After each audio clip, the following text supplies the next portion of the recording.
생각하고 보니 그간 흘러간 세월들이 주마등처럼 지나치네요. 아들 셋에 딸 하나, 자식 넷을 키우면서 행복한 순간만 있었겠냐마는 참 고통스러운 시간들이었습니다. 흔히들 말하는 자식 농사를 제대로 망한 꼴이죠. 자식들 넷을 줄줄이 낳는 동안 남편의 실체를 알고 충격을 받으며 자식들을 키워낸 것이 제 인생의 처음이자 마지막 고비일 줄 알았어요. 처음엔 혼인을 할 적에 참 선하고 든든한 사람이었습니다. 남자다운 모습을 보며 저 사람이라면 내가 믿고 평생의 인생을 맡겨도 괜찮겠구나 싶어 혼인을 하게 됐죠. 늘 성실하게 일하던 사람이라 동네 사람들의 평도 참 좋았습니다. 어쩜 저렇게 성실한 사람이 다 있냐며 결혼 참 잘했단 말을 귀에 피가 나도록 듣고 살았어요. 그런데 시간이 흐를수록 남편은 원래 제가 알던 모습이 아닌 모습들을 보여주기 시작했어요. 평소와 달리 늦장을 부리며 일을 안 가기에 걱정스러워서 물었죠. 당신 안 늦어? 그렇게 늦장 부릴 시간이 아닌 것 같은데. 나? 내가 말 안 해줬나? 그만뒀어. 이제 안 갈 거야. 뭐라고? 갑자기 멀쩡히 다니던 일을 왜 그만둬? 내가 하기 싫으니까 그만두는데 다른 이유가 있어야 돼? 말투부터가 평소 알던 남편과 달라서 당황스러웠지만 무엇보다 하루아침에 통보하듯 일을 그만뒀다고 하기에 많이 놀랐어요. 이게 제 인생의 불행 시작일 줄 누가 알았을까요? 그날 이후 남편은 동네 노름꾼들과 어울리며 겨우 모아둔 돈과 퇴직금까지 까먹기 시작했어요. 이때 막내는 돌쟁이라 내내 없고 온 동네를 돌아다니며 남편을 잡아오기 바빴고요. 처음엔 저러다 말겠지, 정신 차리겠지 생각했지만 날이 갈수록 씀씀이는 커지고 정신을 차리지 못하는 모습에 너무 불안했습니다. 제 불안은 결국 비참한 현실로 다가오고야 말았어요. 남편이 대단히 돈을 많이 벌어오는 건 아니었지만 주는 돈으로 쪼개며 알뜰살뜰 어떻게든 생활을 했었어요. 그러나 이젠 주는 돈은 없고 남편이 쓰는 돈만 생기니 도저히 감당할 수 없었고 결국 아이들이 아무것도 먹지 못하는 상황에 이르게 됐습니다. 저만 보면 배고프다며 배를 만지는 아이들에게 줄 수 있는 건 그나마 옆집에서 얻어온 옥수수와 감자가 전부였어요. 그걸 으깨고 더 잘게 으깨서 물에 넣어 감자죽, 옥수수죽처럼 해서 아이들의 배를 겨우 채웠습니다. 전쟁통에 사는 것도 아니고 이게 도대체 뭐 하는 짓인가 싶어 화도 나고 무엇보다 아이들에게 너무 미안했어요. 돌쟁이 아이에겐 아예 먹일 수 있는 게 없어서 감자만 먹이고 또 먹였던 기억이 있네요. 이렇게 살다간 제 자신보다 아이들이 먼저 죽을 것 같아 남편에게 말을 했습니다. 도대체 언제까지 그러고 살 거야? 집에 있는 애들 생각은 안 해? 이럴 거면 도대체 애를 왜 넷씩이나 낳아서 이렇게 살게 만들어? 당신 나랑 결혼할 때 나한테 뭐라고 했어? 애 줄줄이 낳을 때 뭐라고 약속했냐고. 애들 이제 다 컸잖아. 옆집 가서 밥 좀 얻어먹고 밭일 좀 돕고 그러면 충분히 먹고 살 수 있는 거 아니야? 내가 그동안 가장 역할하느라 지쳤던 것도 생각을 해줘야지. 왜 이렇게 못 잡아먹어서 안달이야? 왜? 돈 안 주는 서방은 서방도 아니냐? 그걸 지금 말이라고 해? 당장 애들은 먹을 게 없어서 손가락 빨고 있는데 당신은 여기서 돈놀이나 하고 있을 때냐고 지금이.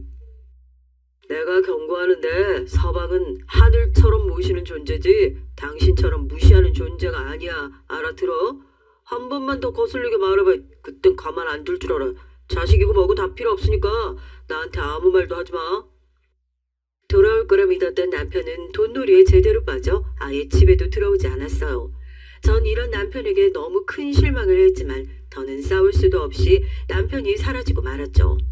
동네 형님네 일을 도우며 겨우 벌었던 3만 원으로 내일은 꼭 애들 밥을 해줘야지 결심하며 몰래 숨겨놓고 잠에 들었죠. 그리고 다음날 장보러 나가려고 그 돈을 찾으니 흔적도 없이 사라졌고 남편의 얼굴이 떠올랐습니다. 잠결에 남편이 집에 들어온 인기척을 들었지만 꼴도 보기 싫어 무시를 했던 것이 화근이었을까요? 전 재산이고 자식들 밥 줄이던 그 3만 원을 들고 영원히 나타나지 않았어요. 첫째가 고작 중학생일 때 전 준비도 없이 남편을 잃었습니다. 편지를 하나 남겨두고 가서 그나마 행방에 대한 궁금증은 없었네요. 미안하다. 나도 내가 왜 이러고 사는지 모르겠어. 그런데 하나 확실한 건 매일 일하며 돈 벌었던 그때보다 지금이 난 좋다. 나란 사람은 가정을 꾸릴 자격이 애초에 없던 사람인 것 같아. 자식들 보면 좋아야 되는데 왜 이렇게 부담스럽고 불편한지 모르겠어. 진작에 나왔어야 하는데 그래도 어떻게든 살아보려 거기 붙어 있었다. 이제야 솔직한 내 속내를 고백하는 거고 당신이 애들 잘 키우고 살길 바래. 자식들에겐 모르겠지만 당신에겐 너무 미안하고 못난 남편의 끝을 보여줘. 다시 한번 미안해. 잘 살 거라 믿어. 난 찾지 마. 남편의 편지를 읽고 아침부터 얼마나 오열을 했는지 몰라요. 남편이 떠난 슬픔이 아닌 당장 자식들과 먹고 살 길이 막막했습니다.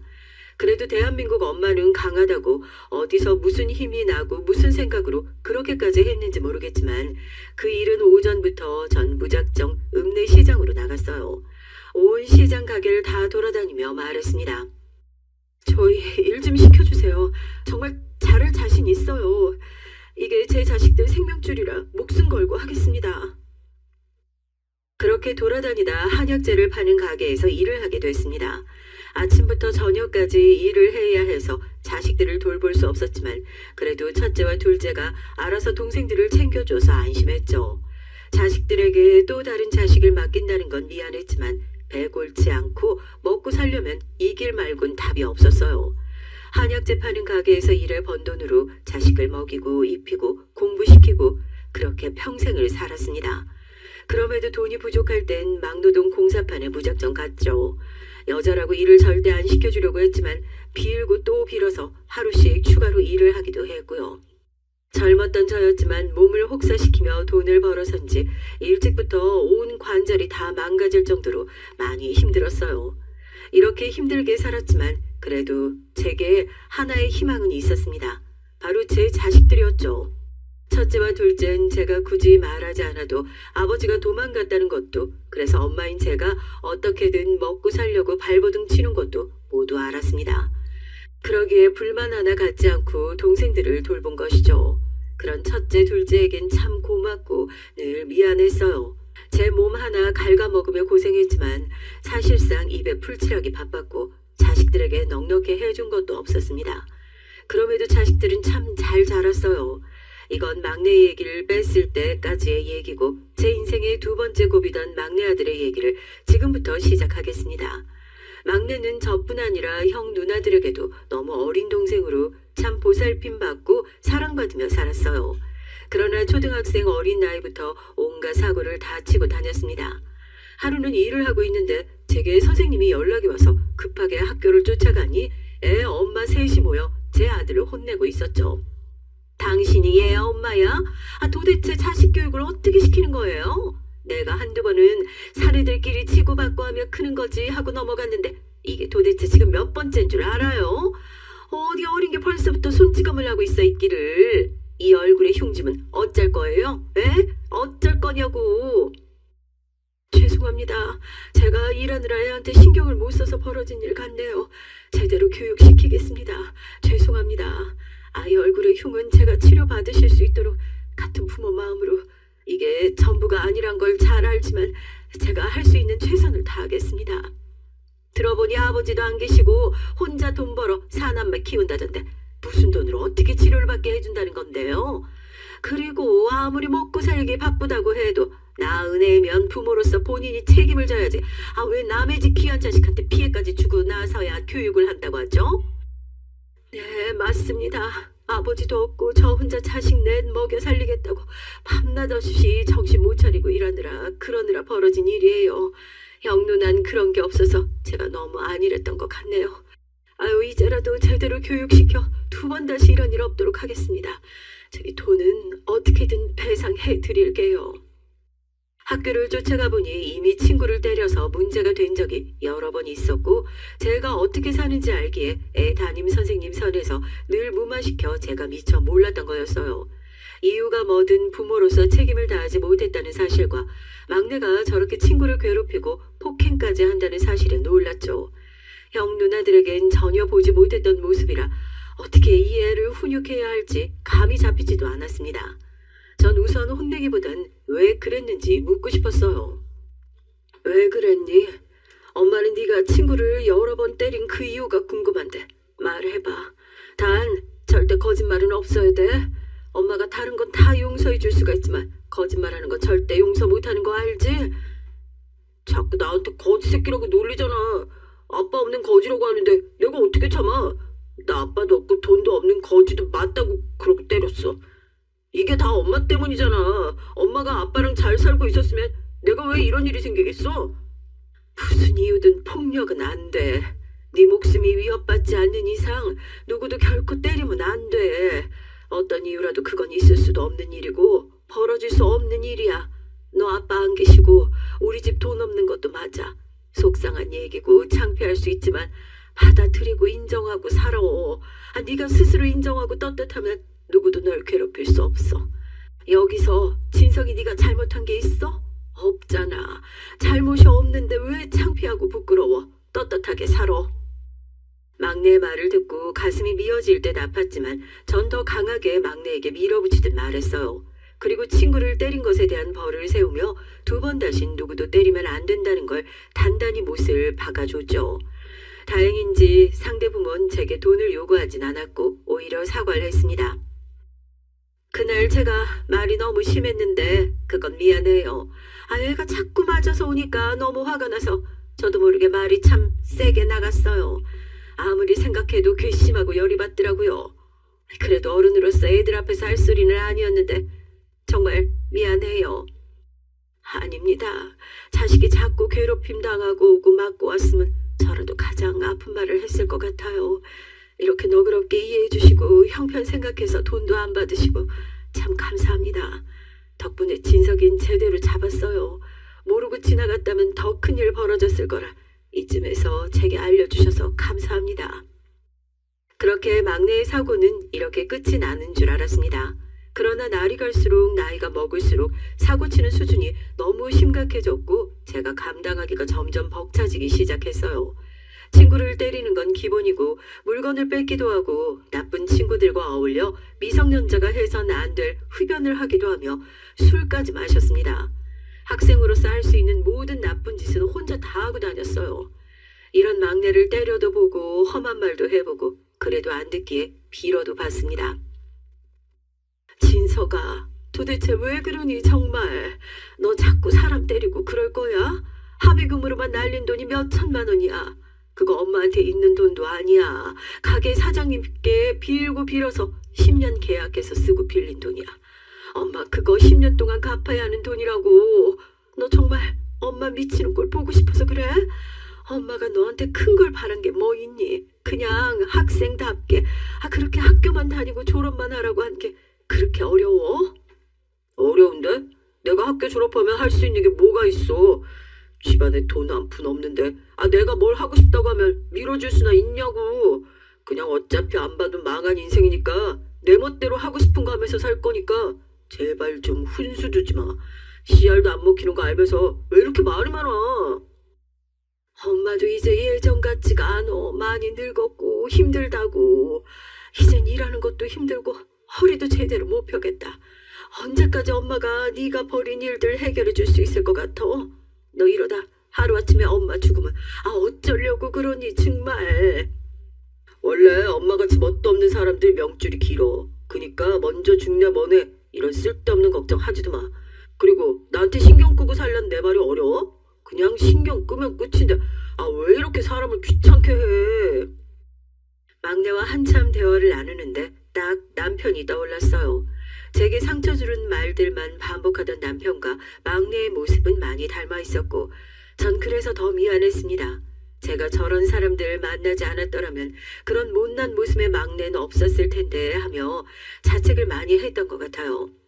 막내는 도무지 말을 듣지 않았고 20살 청년이 되기까지 정말 수많은 사고를 치며 자랐습니다. 저 홀로 도저히 합의금을 감당할 수 없어 이미 일을 하고 있던 첫째와 둘째도 많이 도왔어요. 동생 하나 살리겠노라 감옥에 보내지 않으려 버는 족족 막내 합의금으로 많이 도왔습니다.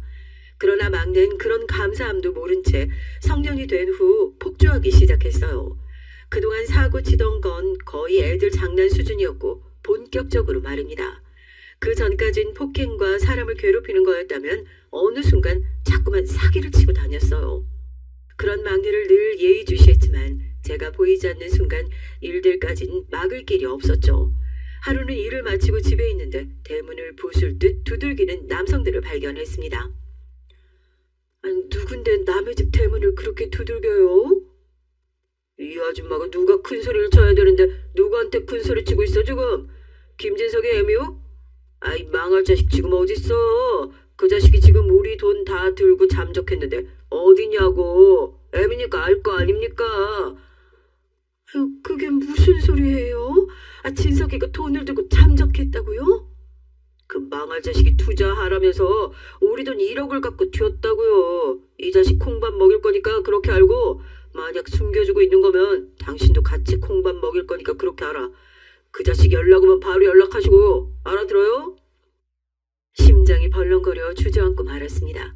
지금도 돈 1억은 정말 큰 돈이지만 저 당시 1억은 더욱 큰 돈이었고 평생 만질 수도 없는 돈이라 생각했어요.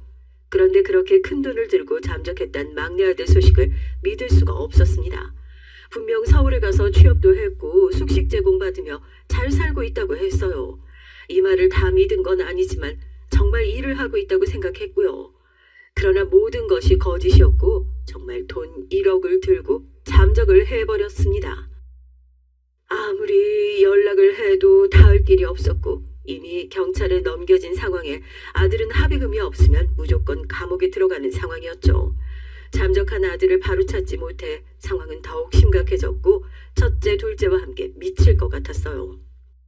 엄마, 이건 답이 없어요. 저 사람들 7명 합쳐서 1억 원이 전부 각각 개인에게 배상해주지 않으면 절대 합의 안 해준대요. 그럼 진석이 놈 콩밥 먹어야 되는데 우리가 당장 저 큰 돈을 어떻게 만들어요? 이건 어떻게 할 수 있는 방법이 없어요. 아휴, 어쩜 좋니? 어떻게 해야 돼? 아무리 그렇다고 해도 애를 어떻게 감옥에 보내? 이건 정말 있을 수 없는 일이잖니? 엄마가 어떻게든 구해볼게. 애는 살리고 봐야지. 진석이 놈 아직도 모르겠어요? 쟤 평생 정신 못 차린다고요. 그냥 여기서 그만해요, 엄마.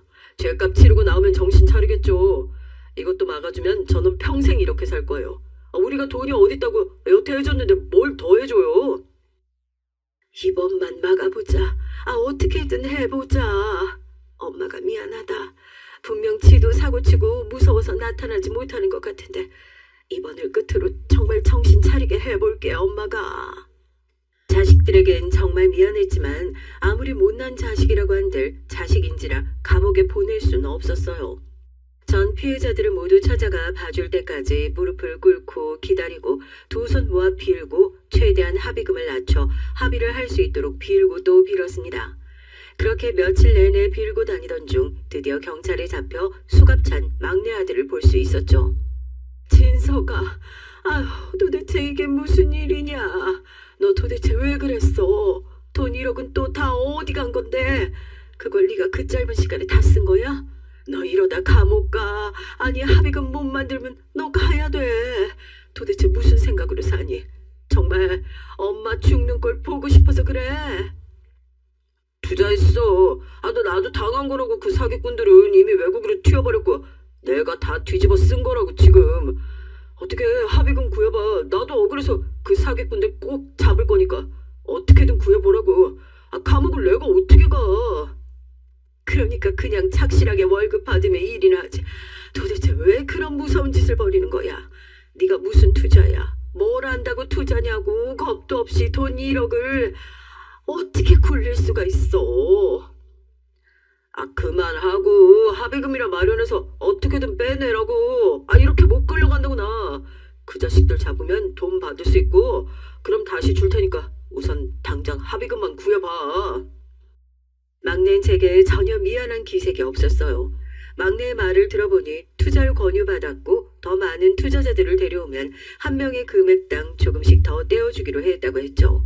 누가 들어도 정말 말 같지도 않은 일인데 일확천금을 노리던 막내가 홀딱 넘어간 거였습니다. 결국 그들은 모두 외국으로 도망가 흔적도 없이 사라졌고 막내가 모두 뒤집어 쓴 건 맞아요. 이유가 뭐든 결국 합의금을 마련해야 했고 막막함에 밤잠을 이루지 못하고 내내 날밤을 새며 머리를 쥐어짰죠. 아무리 쥐어짜도 현실적으로 막내에게 해줄 합의금은 마련할 수 없었습니다. 그러던 중 첫째, 둘째가 절 찾아왔어요. 피해자들 만나서 합의하기로 했어요. 6천만 원으로 우선 합의하기로 했고 나와서 차익 변제하기로 했고요. 돈은 저랑 둘째가 대출받아서 다 끌어서 보냈으니까 엄마 이제 마음 좀 놓으세요. 그리고 진석이 놈 이제 그만 도와주죠. 저희도 대출까지 한 거면 정말 할 만큼 한 거고 더는 죽는다고 해도 안 도와줄 거예요. 이제 저희가 할 수 있는 마지막입니다. 이것도 엄마 봐서 한 거예요. 아휴, 미안하다. 엄마가 어려서부터 교육을 똑바로 못 시켜서 제가 저렇게 사는 것 같아. 이제와 뭘 해야 될지 어떻게 해야 될지 모르겠지만 엄마가 책임질게. 못난 엄마랑 동생 때문에 고생이다 정말. 그렇게 자식들 도움으로 막내는 합의를 할 수 있었어요. 나와서도 정신을 차릴 줄 알았던 막내는 참 여러 가지 사고를 쳤고 경찰서를 집보다 더 자주 왔다 갔다 했습니다. 그걸 보고 형제들은 막내와 연을 끊어버렸죠. 저희는 이제 진석이 놈 동생으로 가족으로 생각 안 할 거예요. 막내 동생 없고 저희는 이제 삼남매로 살 겁니다. 해줄 만큼 해줬고 여태껏 저렇게 미치광이처럼 사는 놈한테 더는 해줄 수 있는 것도 해주고 싶은 말도 없네요. 연 끊겠습니다. 너희가 그런다니 할 수 있는 말이 없지만 그래도 형제들끼리 연까지 끊고 그렇게 사는 건 원치 않아. 정말 속이 상하다 못해 죽겠다. 말리고 또 말렸지만 자식들은 막내와 연을 아예 끊고 살게 됐습니다. 그런 자식들에게 더 할 수 있는 말도 없었어요. 긴 시간 동안 형제라는 이유로 동생을 위해 금전적으로 헌신을 했으니 지칠 법도 했죠. 그럼에도 전 막내 자식을 놓을 수가 없었어요. 저까지 막내를 놔버리면 그야말로 세상 천지에 믿을 구석 하나 없이 살 텐데 더 엇나갈 게 뻔했습니다. 그래서 아픈 손가락이라 생각하며 품고 또 품었어요. 긴 시간 방황을 했던 막내였기에 조금만 더 시간이 지나면 분명 좋아질 거라 굳게 믿었습니다. 그렇게 막내는 일을 하기도 하고 또 사고를 치기도 하고 시간은 흐르고 흘렀죠. 저도 나이를 많이 먹어 예전 같지 않아 일을 하는 시간도 줄였고 딱 제가 먹고 살 돈만 벌며 살았습니다. 그래도 자식들이 막내와 연을 끊은 이후 제가 합의금 쪽으로 돈이 들어갈 일은 없어서 전 마음을 놓고 있었고요. 그러던 중 막내가 한 아가씨를 데리고 집에 찾아왔더라고요. 언뜻 봐도 참하고 선해 보이던 아가씨를 보며 주책맞게 눈물부터 났습니다. 엄마, 제가 결혼할 사람이에요. 정식으로 인사드리러 왔어요. 그간 제가 사고도 많이 치고 참 힘들게 했는데 이제 이 사람이랑 정신 차리고 잘 살아보려고 해요. 고맙다. 고마워. 우리 진석이가 한동안 조용하니 정신 차리고 사는 것 같아서 마음을 놓고 있었는데 이렇게 고운 색시가 있어서 그랬구나. 우리 진석이 옆 지켜줘서 참 고마워요. 진석 씨가 젊어서 사고 많이 쳤다는 거 전에 들었어요, 어머님. 저랑 만나는 동안 많이 성숙해졌고 이전의 일들 모두 후회하더라고요. 저도 부족한 게 많지만 저희 두 사람이 함께하면 행복하게 살 수 있을 거라 생각해요. 뭐든 난 상관없으니까 나 신경 쓰지 말고 두 사람만 잘 살면 그만이야. 늙은 애미는 쳐다보지 말고 자유롭게 두 사람 그렇게 살았으면 좋겠네. 사고 뭉치 막내 아들을 데려간다고 하니 너무 기쁘기도 했고 그런 며느리에게 너무 고마워서 눈물이 났어요. 심지어 이전의 일들을 모두 알고 있으니 더 마음을 놓을 수 있었죠. 만약 이전의 일들을 몰랐다면 전 제 입으로 말을 해주려 했습니다. 아무리 제 자식이라고 해도 남의 자식의 앞길 망치는 일은 할 수 없으니 말이죠. 그렇게 막내까지 자리를 잡는 걸 보니 더할 나위 없이 속이 시원했습니다. 이미 첫째부터 셋째까진 번듯한 직장에 자리도 잡고 자식들 낳아 키우는 평탄한 삶을 살고 있었어요. 막내만 이제 제발 막내만 자리를 잡으면 제 모든 숙제는 끝날 거라 생각했는데 그날이 온 거죠. 다만 막내의 결혼엔 자식들이 참석하지 않았습니다.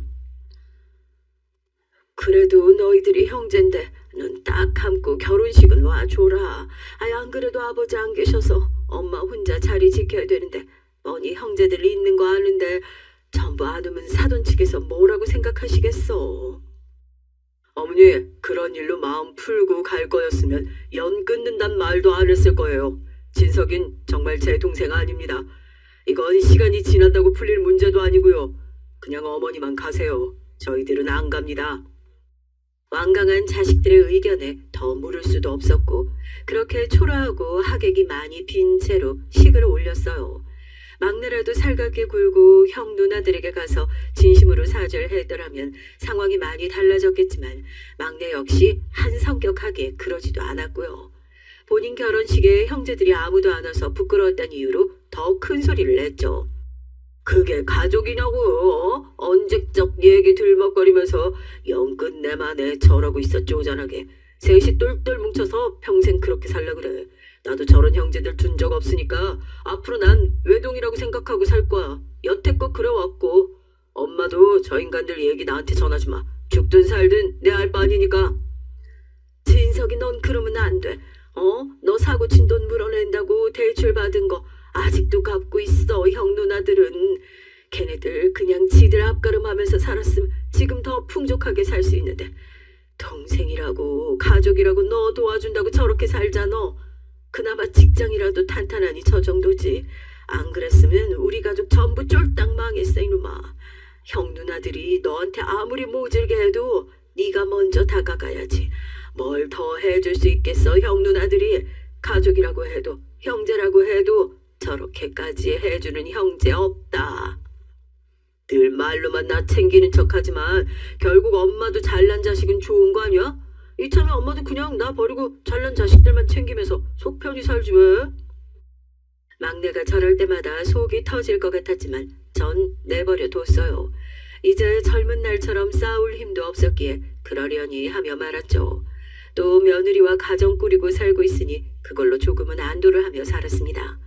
자식들이 찾아올 때 참 기쁘고 행복하다는 걸 아는 첫째 내외는 절 참 많이도 들여다봤어요.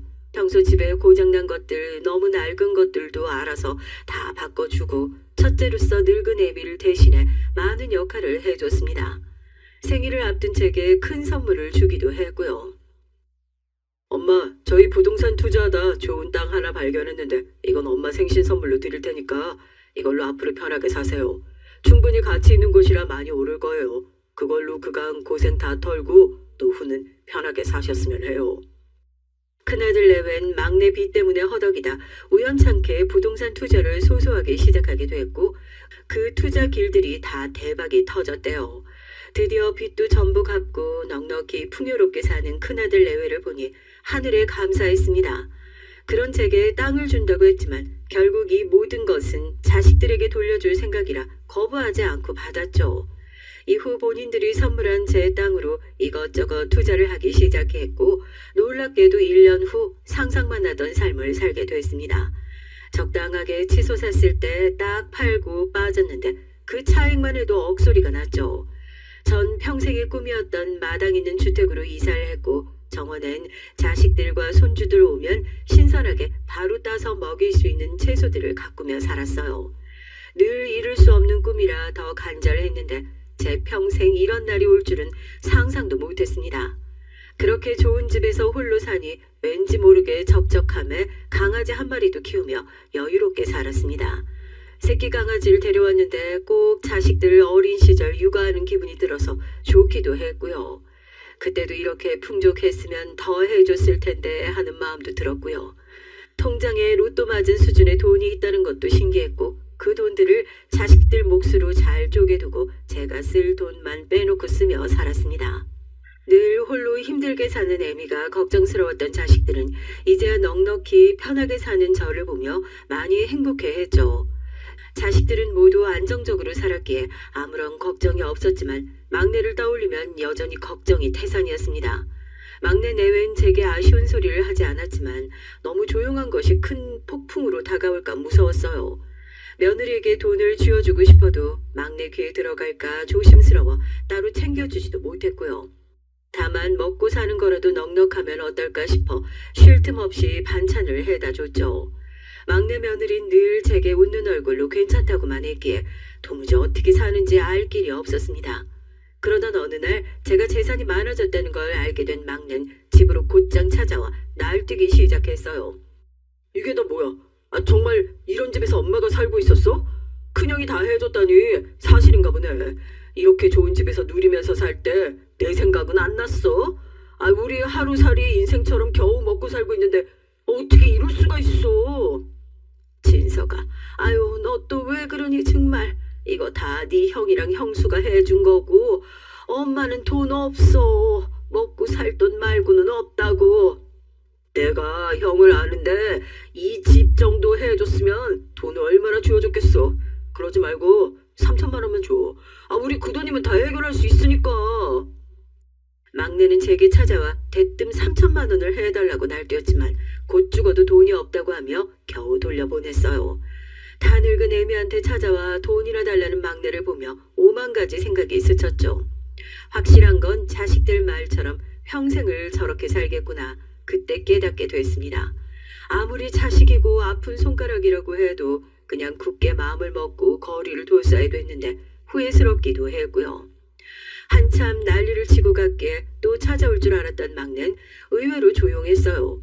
그렇게 일주일이 흘렀을 무렵 막내 며느리가 얼마나 울었는지 눈이 팅팅 부어서 찾아왔더라고요. 어머님, 저 좀 살려주세요. 뱃속에 아이가 생겼는데 그이가 당장 돈 3천만 원 안 받아오면 가만 안 둔다고 난리예요. 집에 있는 거 다 때려 부수고 윽박 지르고 저한테 손찌검까지 하고 이러다 죽겠구나, 애 못 지키겠구나 싶어서 이렇게 왔어요. 아이고, 그게 사실이야?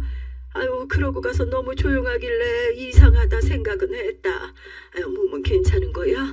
손주가 생겼는데 축하도 바로 못하고 내가 죄인이다. 미안하다.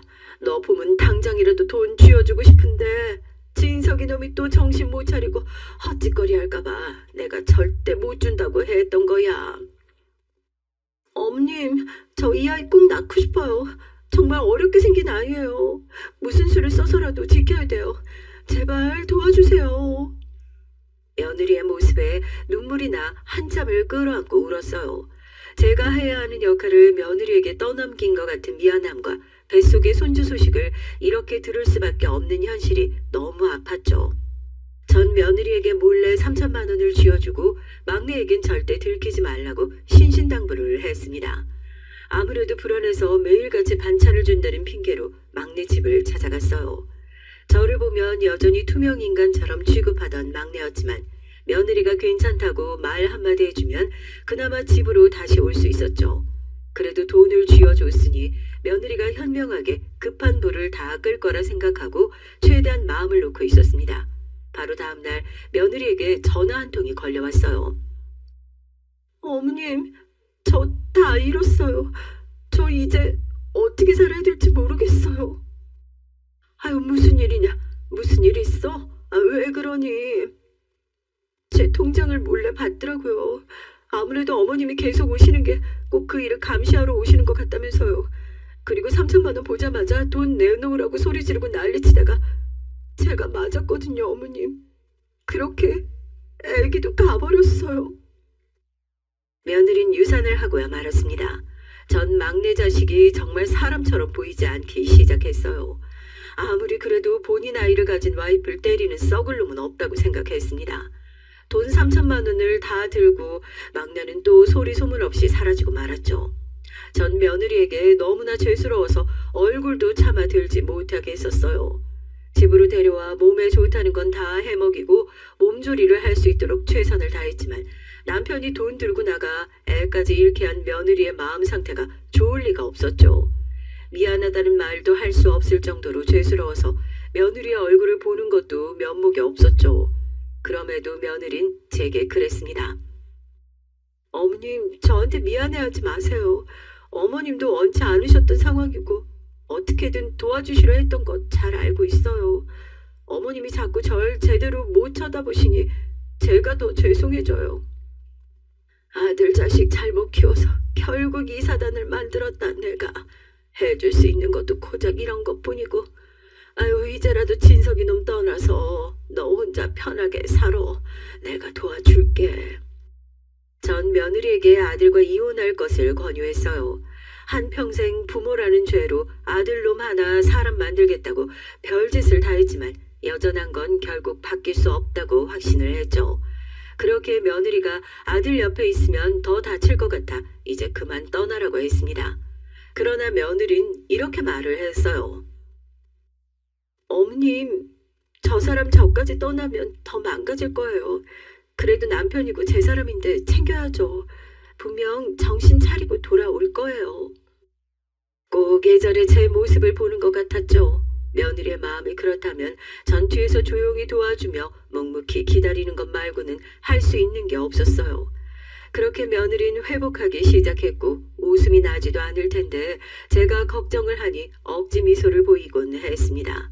집에 머물길 보름이 지났을 무렵 며느리는 집으로 돌아갔고 눈에 보이지 않으니 걱정은 커졌고요. 돈 3천만 원을 들고 잠적했던 아들도 곧 나타날 것 같지 않았습니다. 걱정을 안고 잠이 들었던 어느 늦은 새벽 홀로 있는 집에서 인기척이 들려 살짝 눈을 떠보니 아들이 침대 맡에 서서 제 핸드폰을 만지고 있었어요. 놀란 것도 잠시 또 무슨 짓을 하는 걸까 싶어 말이 나오지도 않았습니다. 2주 만에 나타나서 한다는 짓이 이 새벽에 자는 애미 머리맡에 둔 핸드폰 뒤지는 일이야? 내 자식이지만 넌 구제불능이다. 이제 네가 인간이 될 거란 기대조차 없으니까 알아서 살아. 부모 자식 간의 일이라도 엄연히 범죄니까 앞으로 이런 짓은 하지 말고. 계좌 비밀번호 바꿨어? 아들은 몰래 들어와 제 핸드폰을 통해 계좌에 있는 돈을 몰래 빼려고 시도를 했어요. 혹시 몰라 미리 싹 바꿔두길 정말 잘했구나 싶었습니다. 도둑고양이도 아니고 어떻게 자식이 부모에게 찾아와 이런 짓을 할까 싶어 가슴이 미어졌어요. 아들은 뻔뻔하고 당당한 태도로 화를 내다 가버렸습니다. 전 곧장 며느리에게 연락을 했고 뒤따라 아들네외 집으로 갔어요. 다행인지 그날 밤은 아무런 일도 없이 해가 떴습니다. 이후에도 아들은 재산을 노리며 별 추악한 짓을 다 하기 시작했어요. 절 미행하다 은행에 들어가면 잽싸게 들어와 돈을 좀 달라 얼마 있냐고 하질 않나 아예 집에 들어와 버티고 있기도 했어요. 전 자식이지만 점점 아들에게 지치다 못해 정이 떨어지기 시작했고 어느 순간부턴 사람으로 보이지도 않았어요.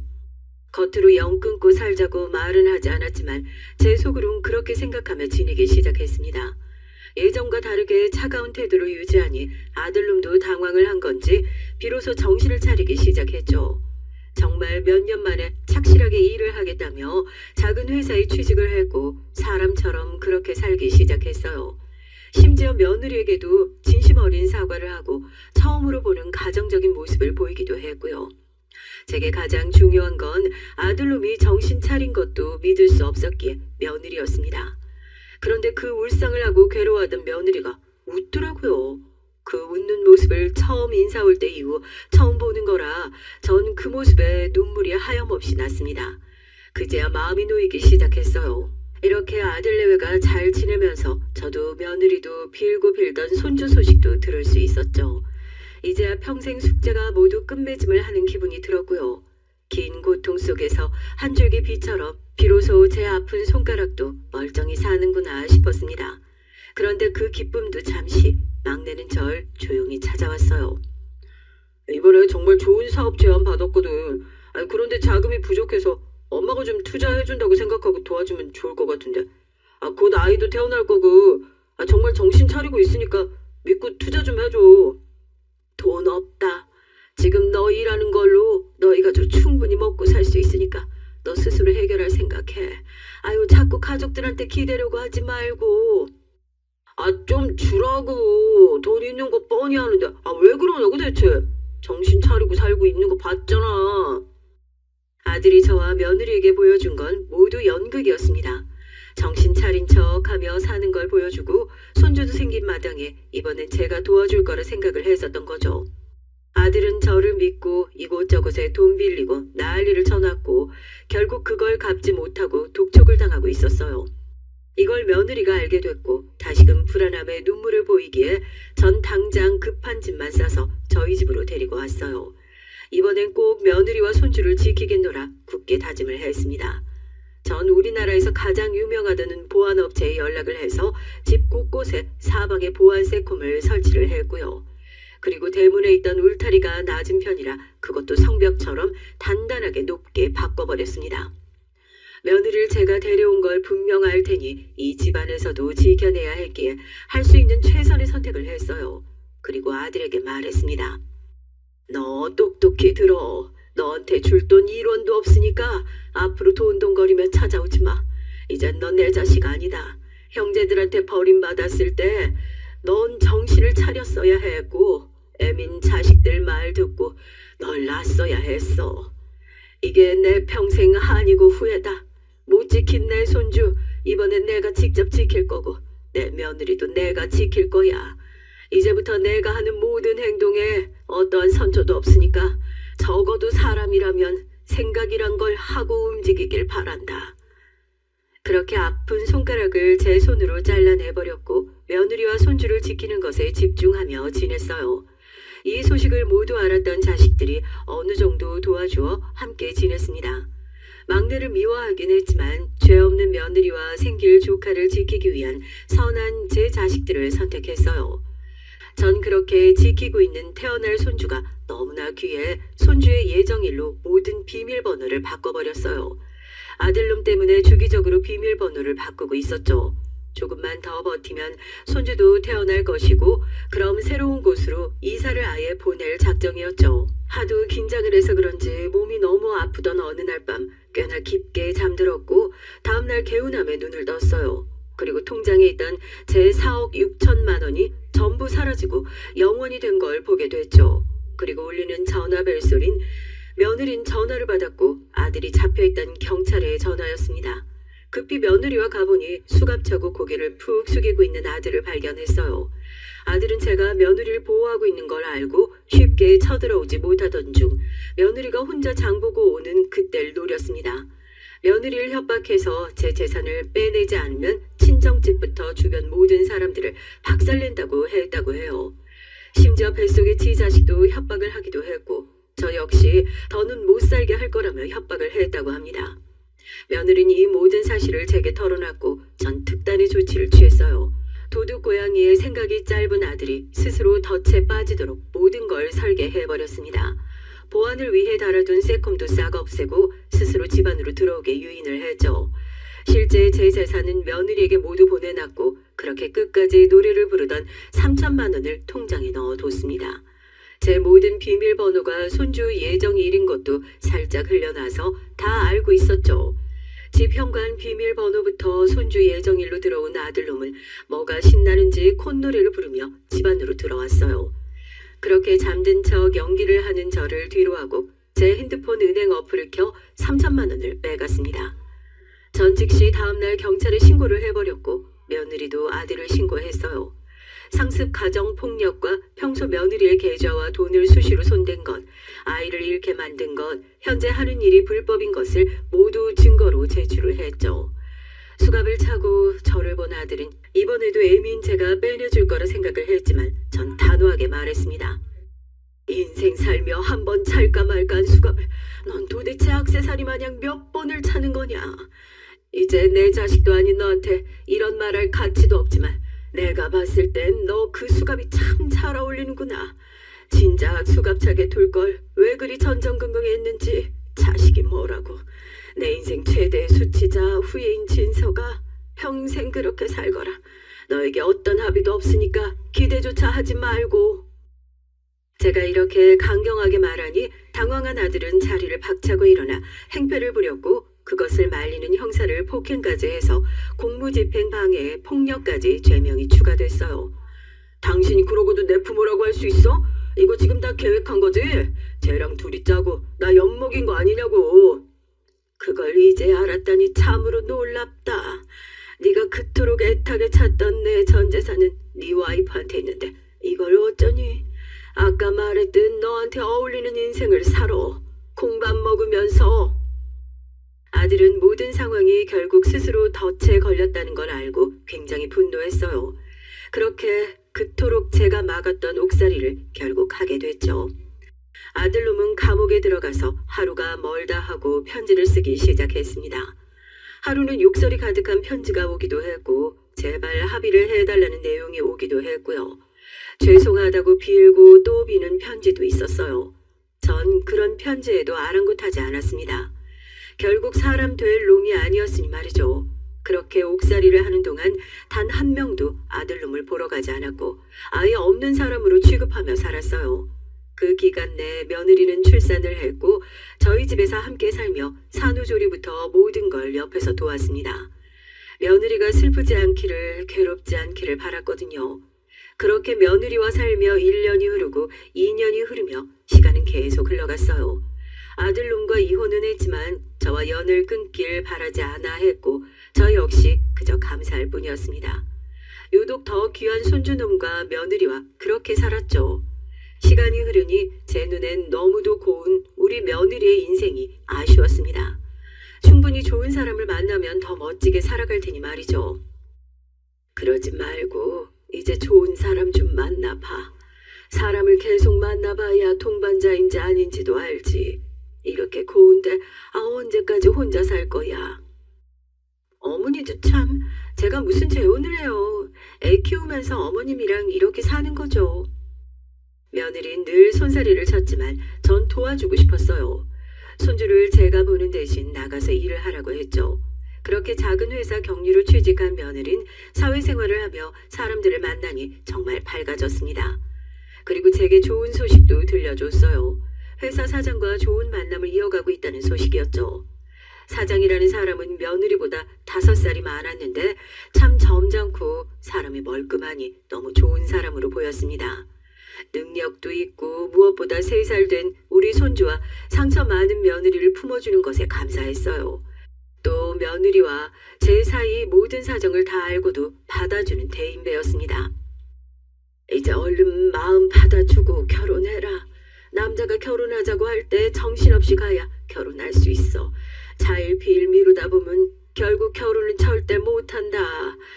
너도 살아봐 알겠지만 그런 남자 정말 흔하지 않아. 이제라도 지난 시간이 있고 새 사람과 행복하게 가정 꾸리며 살아.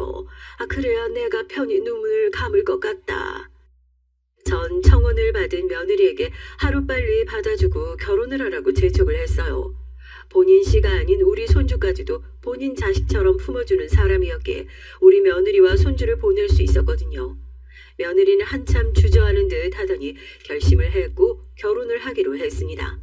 다가오는 봄에 두 사람이 드디어 결혼을 해요. 우리 며느린 그간 제가 못난 자식을 만나서 마음고생만 죽어라 했고 돈도 못 벌어오고 모은 것도 없다는 걸 너무 잘 알았습니다. 제 자식이나 다름없었기에 저는 주눅 들지 않고 잘 살길 바라는 마음에 3억짜리 아파트를 하나 해줬어요. 식을 앞둔 지금 먼저 동거하고 있어서 따로 떨어져 살게 됐고 하루가 멀다 하고 찾아오고 연락도 하는 며느리에게 말을 했습니다. 이제 네 새 가정에 충실하며 살아. 가끔 우리 손주 얼굴만 볼 수 있으면 좋겠지만 그것도 애가 커서 혼란스러우니 그만하면 좋겠어. 사진이나 보내줘도 너무 고마울 것 같다. 참 좋은 사람이라 다 이해하고는 있지만 아무리 이해를 한다고 해도 전 남편의 애미와 만나는 걸 좋아하는 사람은 없다. 입장 바꿔보면 마찬가지일 거고 그러니 이제 내 품 떠나서 우리 그렇게 각자 남은 인생 살자꾸나. 그간 너무 고생했다 우리 며느리. 어머니 그렇게 안 하셔도 괜찮아요. 어머님은 제게 친정엄마 그 이상이라는 걸 그이도 알아서 정말 이해하고 있어요. 어머님과 멀어지면 제가 마음이 너무 불편할 것 같아요. 잘 살아. 행복만 하고 그 고운 웃는 얼굴로 그렇게 살아라. 인상 한번 쓰지 말고 걱정 하나 없이 남편 보호 아래 사랑받으며 건강하게. 알겠지? 며느리는 싫다고 했지만 제가 과감하게 집도 이사해버리고 연락처도 바꿨어요. 이렇게 하지 않으면 며느리는 계속 절 찾아올 것이 분명하니 말이죠. 아들놈은 아직도 형을 살고 있습니다. 이제 나왔을 때 가족들 전부 연락처도 바꾸고 집도 이사를 했으니 누구와도 닿을 수 없을 거예요. 그렇게 아들놈은 남은 생을 후회로 살길 바라고 며느리와 제 손준 세 사람의 사랑과 보호 아래 웃는 날만이 가득하길 바랄 뿐입니다. 자식이 바른 길로 가지 못하면 잡아주는 것이 부모지만 때로는 과감하게 놓을 줄도 알아야 한다는 걸 너무 늦게 깨달은 제 자신을 오늘도 탓하며 마무리하겠습니다. 긴 글 읽어주셔서 감사합니다. 안녕하세요. 전 유명 레스토랑에서 매니저로 일하고 있는 30대 중반의 여성입니다. 지난달 이혼 과정을 끝내고 승진까지 해선 새롭게 인생을 살고 있죠. 연애를 하고 결혼을 할 때만 하더라도 전 남편이 평생의 인연이 될 거라고 조금도 의심하지 않았는데 결국은 6개월의 결혼 생활 후 이혼하고 말았답니다. 결혼이 애들 장난도 아니고 뭐하는 짓이냐고 친척들 사이에서도 말이 많았어요. 하지만 아버지와 어머니께서 이를 갈며 그런 집구석하고 인연을 맺은 것 자체가 잘못이었다고 말하면서 제 편을 들어주셨답니다. 저희 집은 반찬 가게를 하고 있어요. 아버지도 어머니도 음식 솜씨가 엄청나시거든요. 어머니보단 아버지가 더 좋으신 편이라 저희 집 주방은 아버지가 꽉 잡고 계시죠. 두 분의 음식 솜씨가 얼마나 좋은가 하면 동네에선 물론이고 멀리서도 저희 집 반찬이 먹고 싶다고 찾아오실 정도예요. 김장 시즌만 되면 예약 주문이 끊이질 않아서 요즘은 한정 수량으로만 예약을 받아 팔고 있답니다. 그런 두 분을 보고 자란 전 나중에 요리사가 되겠다는 꿈을 키웠어요. 그래서 칼질 연습도 하고 요리책도 많이 보고 직접 만들어 보기도 했답니다. 하지만 제겐 요리 재능이 없었어요. 칼질이나 먹음직스럽게 플레이팅 하는 건 자신이 있었는데 그놈의 맛, 간을 잘 모르겠더라고요. 혀에 문제가 있나 싶어서 병원을 가보기도 했는데 딱히 문제가 있는 건 아니라고 하더군요. 그래서 결국 요리사가 되는 걸 포기한 전 요리 사진을 찍는 일을 해야겠다 싶은 생각에 음식점 아르바이트를 하면서 홍보 사진을 찍는 일을 했어요. 딱히 집에서 용돈이 부족한 것도 아닌데 그저 음식이 좋아서 전 몇 군데 음식점을 다니면서 아르바이트를 했는데요. 그 중에서도 예약제로만 운영되는 고급 레스토랑에서 저희 일솜씨가 마음에 든다고 하시며 정직원 채용을 권해주셨죠. 그것이 인연이 되어 지금까지도 일을 하고 있답니다. 요즘은 같은 계열의 다른 식당도 맡겨주셔서 눈코 뜰 새 없이 바쁘죠. 어떻게 보면 다행이라고 생각해요. 이혼에 대해서 생각할 시간이 없을 정도로 바쁘거든요. 남편을 만난 건 취미로 나가던 배드민턴 동호회였습니다. 친구 따라 왔다고 하면서 동호회에 가입을 하더니 넉살 좋은 성격으로 금방 동호회의 인기 스타로 자리 잡았죠. 저 역시도 호감이라면 호감을 갖고 있었고요. 그런 남편이 제게 먼저 사귀자고 얘기를 꺼냈고 저희는 4년의 열애 끝에 결혼을 결심했답니다. 결혼 준비를 하면서 많이들 다툰다고 하잖아요.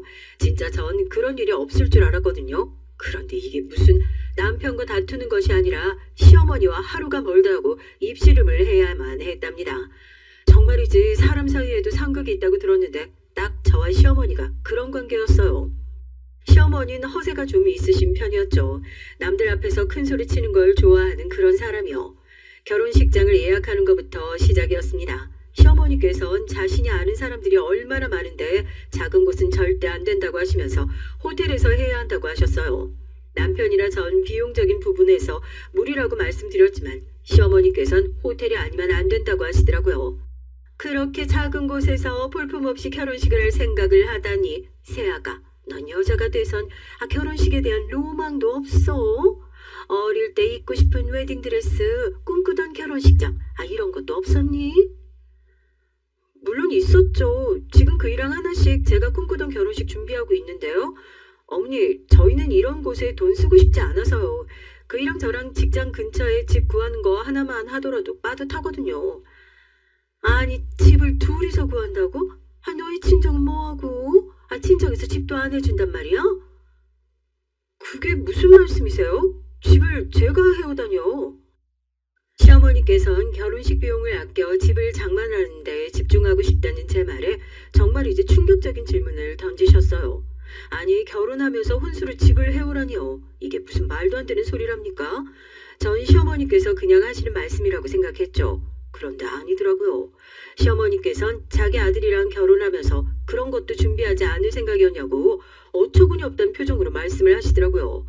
전 얼이 나가버렸죠. 남편 역시 잔뜩 붉어진 얼굴로 동네 부끄럽게 무슨 소리냐고 시어머니를 말렸고요. 하지만 시어머니께서는 남편을 얼마나 자신이 훌륭하게 키웠는지를 강조하면서 이렇게 훌륭한 남편감을 만났으면 그 정도는 해야 하는 것이 아니냐고 하셨어요. 말도 안 되는 소리 좀 그만하세요. 그리고 어머니께서 부를 사람들이 그렇게 많지도 않으시면서 무슨 호텔이에요. 그냥 저희가 알아서 정할 테니까 그만 좀 참견하세요. 아니, 너희가 말한 곳을 하면 음식이 제대로 안 나오잖아. 적어도 1인당 30만 원 하는 그런 곳에서 식사를 대접해야지. 그래야 얼굴 들고 다니지. 30만 원이라니. 저희가 재벌집도 아니고 무슨 그런 소리를 하세요? 진짜 자꾸 이렇게 나오실 거면 어머닌 제 결혼식에 오지 마세요. 괜히 오셔서 분위기만 나쁘게 만들지 마시고요. 결국 남편은 시어머니께 결혼식이 그렇게 부끄러우면 오실 필요 없다는 말까지 했죠. 시어머니께선 착하기만 한 자신의 아들이 변했다며 이 모든 것이 저 때문이라고 제게 손가락질을 하며 화를 내셨어요. 전 뭐라고 반응을 해야 좋을지 알 수 없었지만 중간에서 남편이 그런 시어머니를 가볍게 말리고는 두 번 다시 결혼식에 대해 이러쿵저러쿵 하지 마시라는 말로 간단하게 정리를 해버렸죠. 전 그때 시어머니 표정을 잊을 수가 없답니다. 절 노려보시며 두고 보자는 얼굴을 하고 계셨거든요. 시어머니의 허세를 겨우 잠재우고 어렵게 결혼식을 마무리한 전 신혼여행에서 돌아온 날부터 극심한 스트레스에 두통이 밀려올 정도였습니다. 시어머니께서 잠시도 절 가만두지 않으시더라고요. 아니 무슨 집안 행사가 그렇게 많은지 매주 절 불러다가 온갖 잡일을 시키는데 미쳐버릴 것 같았어요. 여러분들도 아시겠지만 레스토랑이 주말에 많이 바쁘잖아요. 저 역시도 주말에 일이 많아서 녹초가 되어 집에 들어왔는데 시어머니께서 떡하니 거실에 앉아서 제가 돌아오기만을 기다린다고 생각해보세요. 얼마나 끔찍하겠어요. 한 번은 밸런타인데이라 손님들이 끊이지 않아 평소보다 늦은 시간에 퇴근을 하고 집에 들어갔죠. 정말이지 당장이라도 침대에 쓰러지고 싶은 마음이 가득했습니다. 남편은 출장으로 지방에 있었기 때문에 정 가벼운 마음으로 현관문을 열고 들어갔죠. 그런데 거실에서 TV 소리가 들리는 게 아니겠어요? 전 남편이 벌써 마치고 왔나 싶어서 고개를 갸우뚱하며 중문을 열었죠. 그리곤 너무 놀라서 한 발자국도 움직이지 못했답니다. 시어머니께서 소파에 비스듬히 기대어 앉아 계셨기 때문이에요. 전 떨리는 목소리로 어떻게 들어오셨느냐고 물었죠. 시어머니께선 떳떳하게 아들 집에 자기가 못 들어올 이유가 뭐냐고 하더군요. 나중에 알았지만 저희 집 카드키를 몰래 챙겨가셨더라고요. 집들이 한다고 모셨을 때 말이죠. 늘 번호를 누르고 들어왔으니 카드키가 사라진 것도 몰랐던 거예요. 어머니께서 이 시간에 무슨 일이세요? 할 말이 있어서 왔는데 너 매번 이런 식으로 집에 들어오니? 지금 시간이 몇 시야? 도대체 밖에서 뭐 하다가 이제 들어와? 오늘 가게에 예약 손님이 많아서요. 그러다 보니 마감이 늦어졌죠. 어머니 하신 말씀이란 게 뭘까요? 전 시어머니의 잔소리를 사전에 차단하기 위해 급히 말을 돌렸습니다. 시어머니께서는 코웃음을 치시더니 제 앞에 팸플릿을 하나 내려놓으셨어요. 일본으로 가는 크루즈 여행 관련 홍보물이더라고요. 전 물음표가 가득한 얼굴로 이게 뭐냐고 물었죠. 시어머니께서는 이번 여름에 친구들과 이 크루즈 여행을 가기로 했으니까 저더러 준비를 하라고 하셨어요. 전 준비라니 무슨 말씀을 하시는지 전혀 이해가 되질 않았죠. 어머니 준비를 하라니 무슨 말씀이세요? 무슨 준비요? 이렇게 눈치가 없어서야 준비가 뭐겠니? 여행 준비지. 이번에 너희 결혼했다고 내가 한턱 내기로 했으니까 크루즈 6명이서 가는 것으로 예약해도 여권은 내가 따로 보내줄 테니까. 지금 저더러 이 크루즈 여행 비용을 내라는 말씀이세요? 너는 젊은 애가 말귀가 그렇게 어두워서 사회생활을 어떻게 하고 다니니? 당연한 말을 꼭 그렇게 묻고 싶어? 당연하다니요. 갑자기 여행 경비를 대라고 하시는데 그게 어떻게 당연한 소리예요? 저희가 결혼을 했는데 무슨 턱을 내신다고요. 저희도 계획이라는 게 있는데 이렇게 막무가내로 여행을 보내달라고 하시면 어떡해요, 어머니? 전 절대로 불가하다고 시어머니께 말씀드렸어요. 듣고 계시는 여러분 생각을 좀 해보세요. 갑자기 여행을 가신다는 것도 어이가 없는데 그 여행 경비를 며느리인 저더러 다 내라고 하신다는 게 말이나 되는 소리냐고요. 그리고 시어머니께서 며느리 본 턱을 낼 수도 있죠. 저도 그 정도는 이해할 수 있어요. 그런데 그 핑계로 해외여행이라니 전 이런 경우는 듣도 보도 못했거든요. 여러분들 주변에 이런 사람들이 있던가요? 저의 이런 반응을 시어머니께서는 조금도 상상하지 못했다는 듯이 놀란 얼굴을 하시곤 저를 보시며 그런 돈도 없이 살림을 살고 있었느냐고 따지듯이 물어보셨어요. 그리고는 이왕 말을 꺼냈으니 짚고 넘어가자고 하시더니 저더러 돈 관리는 누가 하고 있느냐고 솔직히 말하라고 취조하듯 말씀하셨죠. 저희 부부는 결혼하자마자 각자의 월급은 각자가 관리하는 것으로 했거든요. 개인 통신 요금 같은 것들은 각자가 처리하고 관리비나 식비와 같은 공통으로 들어가는 것들은 함께 매달 일정 금액을 내서 생활하자고 했죠. 남편은 제게 시댁에 용돈을 드리는 것도 자신이 알아서 할 테니까 절대 신경 쓰지 말라고 하더군요. 내가 진짜 부끄러워서 말을 안 하려고 했는데 넌 내 며느리가 돼서 시어머니께 용돈을 매달 겨우 70만 원이 뭐니 70만 원? 아니, 도대체 어디다 쓰라고 코딱지만한 돈을 내밀어? 어머니께 드리는 용돈 그이가 보내드리는 거예요, 어머니. 저희 결혼하면서 부모님께 드리는 용돈은 각자 알아서 하자고 했거든요. 그이가 매달 70만 원씩 드리고 있는 줄은 저도 몰랐네요. 각자 알아서 하자니? 아니 그게 무슨 말이야? 그럼 넌 친정에 얼마 주고 있는데 설마 나보다 많은 건 아니지? 저희 부모님께서는 아직 멀쩡하게 돈 벌고 사는 사람들한테 용돈이 뭐냐고 한 푼도 받지 않겠다고 하셔서 드린 적 없어요, 어머니. 시어머니께서는 제 말에 뜨끔하셨는지 눈을 피하시더군요. 저희 부모님께서는 가게를 운영하기 때문도 있으시겠지만 사지 멀쩡해서 아직 돈 벌 수 있는데 자식들에게 기대어 살고 싶지 않다고 하셨거든요. 그래서 저를 포함한 저희 형제들은 그 누구도 용돈을 드려본 적이 없어요. 생일이나 기념일을 제외하곤 말이죠. 시어머니께서는 헛기침을 하시면서 시선을 피하시더니 갑자기 활짝 웃으시면서 그럼 저더러 돈이 굳는 거 아니냐고 하시더라고요. 어이없던 전 그게 무슨 말씀이시냐고 어머니께 물었죠. 그랬더니 시어머니께선 제가 친정에 한 푼도 안 주고 있으니 돈이 굳은 것 아니냐며 그 돈을 자신에게 주면 되겠다고 하셨죠. 사돈이 안 받겠다고 하시니 내가 대신 받으면 되겠네. 넉넉하게 딱 100만 원만 보내주면 되겠다. 아니다. 그러지 말고 카드. 너 카드 좀 내놔봐라. 갑자기 카드라뇨? 저희 신용카드 그의 이름으로 된 게 전부예요. 그럼 이번 기회에 하나 만들어서 보내. 내가 용돈처럼 쓸 테니까. 그러면 딱 맞겠네. 그이가 매달 드리는 돈 있으시면서 무슨 신용카드예요, 어머니? 아니 넌 도대체가 며느리가 돼서 뭐 하나라도 공손하게 알겠다고 하는 법이 없니? 내가 그렇게 우습게 보여? 어떻게 며느리가 시어머니 알게 길거리 개똥 취급을 해? 시어머니께서는 크루즈 여행도 안 된다. 용돈 100만 원도 많다. 거기다 신용카드도 못 준다 말하는 절 못마땅해 하시면서 다음 주까지 당장 처리해서 가져오라고 하셨어요. 전 정중하게 거절의 의사를 밝혔지만 시어머니께서는 막무가내셨습니다.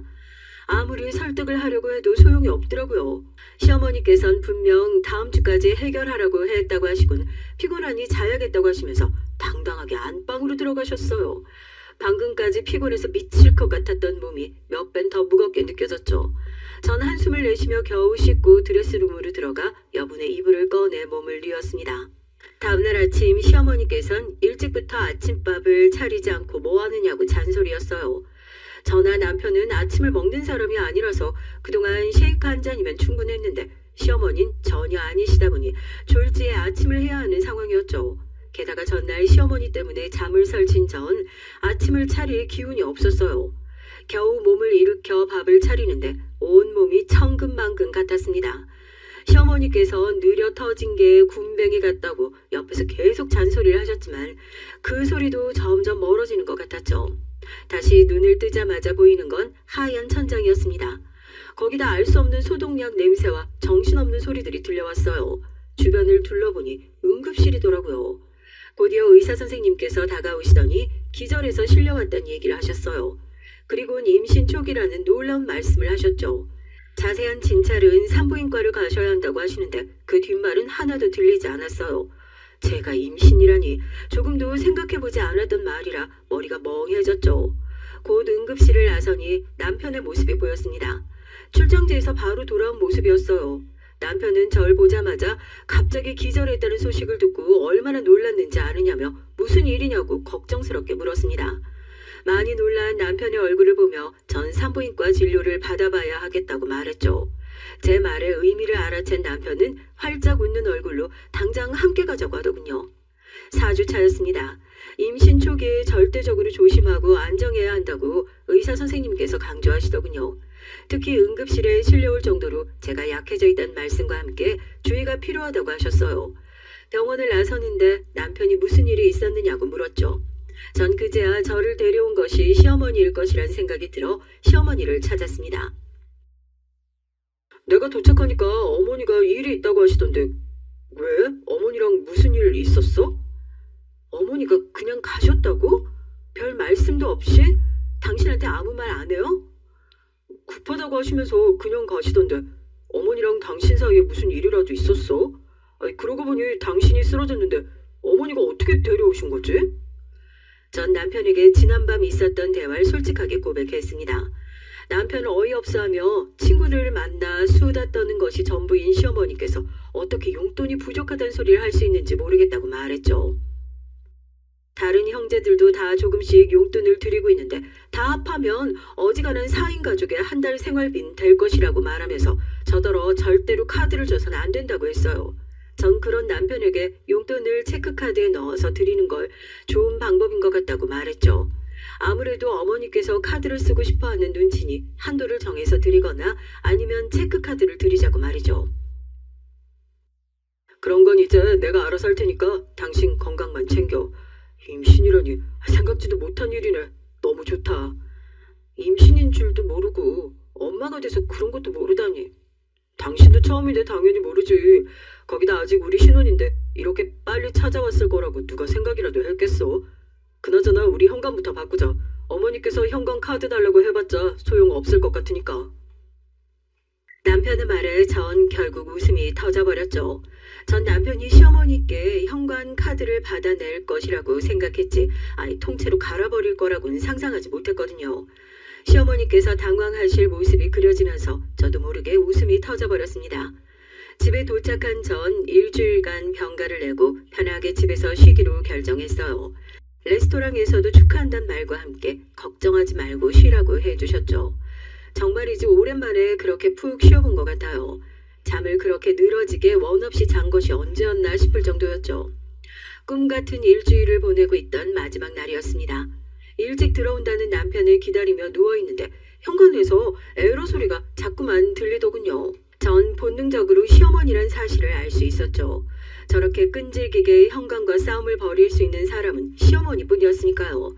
전 느릿느릿 몸을 일으켜 현관으로 향했죠. 문을 열자마자 화가 난 황소처럼 시어머니께서 들이닥치시더군요. 문이 고장난 것 같다고 하시며 왜 카드로 열리지 않느냐고 소리를 지르셨습니다. 전 모르는 척하면서 이 시간에 갑자기 연락도 없이 무슨 일이냐고 물었죠. 너 이게 무슨 짓 하니? 한도라니 내가 오늘 어떤 창피를 당했는지 알아? 시어머니께서는 카드 하나를 꺼내시곤 바닥으로 던져버리셨어요. 전 무슨 일인가 싶어 카드를 살펴보니 남편 명의로 된 신규 카드더군요. 전 남편의 추진력에 속으로 감탄을 하면서 이게 뭐냐고 물었죠. 시어머니께선 다 알고 있으면서 어디서 모른 척이냐고 소리를 지르시더니 제게 당장 카드 한도를 풀라고 말씀하셨습니다.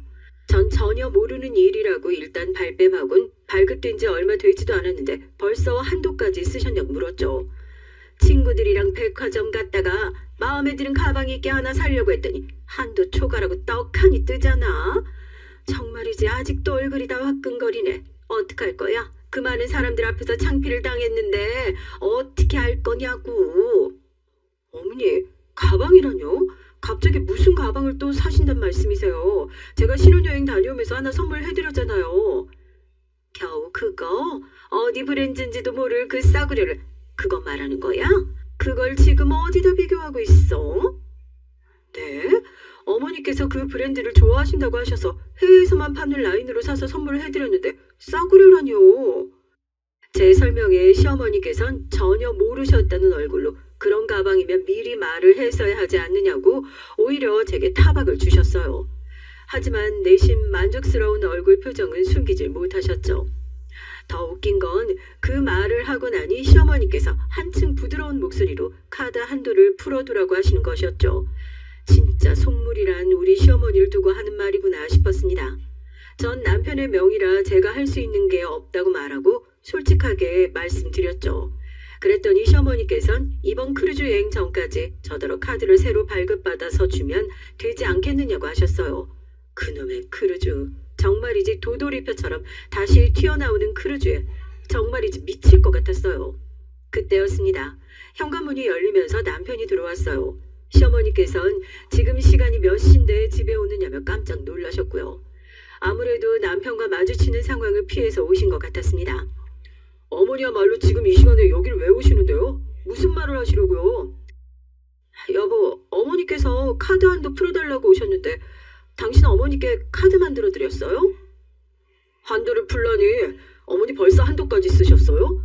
매달 드리는 용돈에 맞춰서 한도 설정해 드렸는데 도대체 어디다 쓰셨기에 벌써 한도 초과라는 말이 나온 거예요? 뭐라고? 아니, 한도를 고작 70만 원으로 해뒀단 소리니? 아니, 누가 신용카드 한도를 그렇게 해둔단 말이야?